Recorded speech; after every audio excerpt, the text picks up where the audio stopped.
Животные умеют не только удивлять нас, но они также способны растрогать своими поступками. Некоторые реальные истории, которые произошли с братьями нашими меньшими, просто невозможно читать или слушать без слез на глазах. Необычной историей в социальной сети поделился владелец одной рыбной лавки. Мужчина по имени Джо Корриган как-то заметил у витрины своего магазина уличную кошечку. Она стояла и терпеливо чего-то ждала. Удивительно было то, что в зубах Мурлыка держала небольшой засохший листик от дерева. Продавец рыбы посмеялся над котейкой, решив, что она так играет. Однако на следующий день увидел ту же самую картину. Кошка стояла около витрины с листочком в зубах. И тогда Джо Корриган догадался, что кошка не играла. Она пришла купить себе рыбу, а этот листик у нее во рту был своеобразной платой за угощение.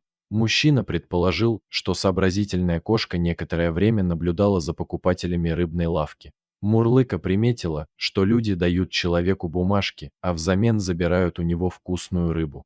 Вот кошка решила тоже купить себе еду. Конечно, ей невдомек было понять, что это за бумажки у людей, поэтому она просто заменила их на то, что посчитала максимально похожим на деньги. Ну и тем, что смогла найти самостоятельно. Естественно, отказать такому покупателю продавец не смог. В обмен на листик Мурлыка получила маленькую рыбку.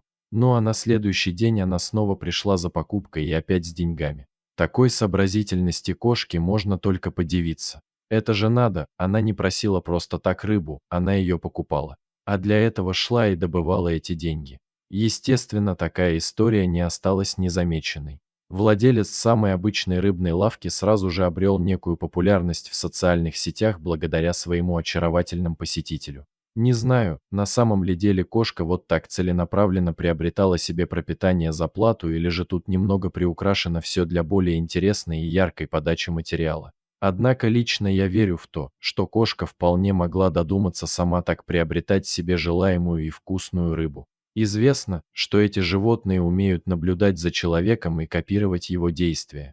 Они подсматривают, как открывается шкаф, холодильник, кран с водой, а потом сами пробуют делать так же, как и люди. И надо сказать, что часто у котеек все получается. А еще кошки часто радуют своих хозяев скромными подарками. Сколько известно случаев, когда мурлыки приносят перышки, листики и даже мышек с улицы для того, чтобы отблагодарить человека. Все-таки они очень умные создания с большой душой в маленьком теле. Вот и здесь умная и скромная кошка вполне могла понять, что еду просто так не получают. Ее либо надо ловить, либо покупать за какие-то мелкие бумажки, что она и стала делать. Комментаторы под этой историей, которая разлетелась по сети, наперебой хвалили продавца рыбы и считали, что эту кошечку обязательно надо взять себе домой. Кто-то написал, что их кошка такие листочки тоже приносила дом и складировали за диваном. А хозяйка только после прочтения этой истории поняла, что это были деньги для нее на черный день. Другие сравнивали кошку с людьми-попрошайками, считая, что именно животное имеет больше сообразительности и понимает, что надо зарабатывать себе пропитание, а не просто клянчить его у других. А еще кто-то написал, что его кошки ловят мышек и складируют их около холодильника.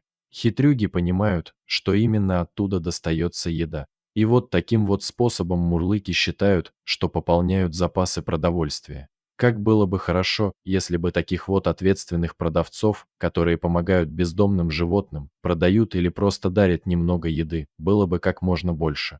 Такое отношение к животным, которые очень добры к нам вопреки всему, сделает мир гораздо добрее. И, согласитесь, это ведь самое главное. Мне даже стало казаться, что сейчас люди как-то более человечны стали к бездомным животным на улице. Во всяком случае, я часто вижу, как их подкармливают, глядят.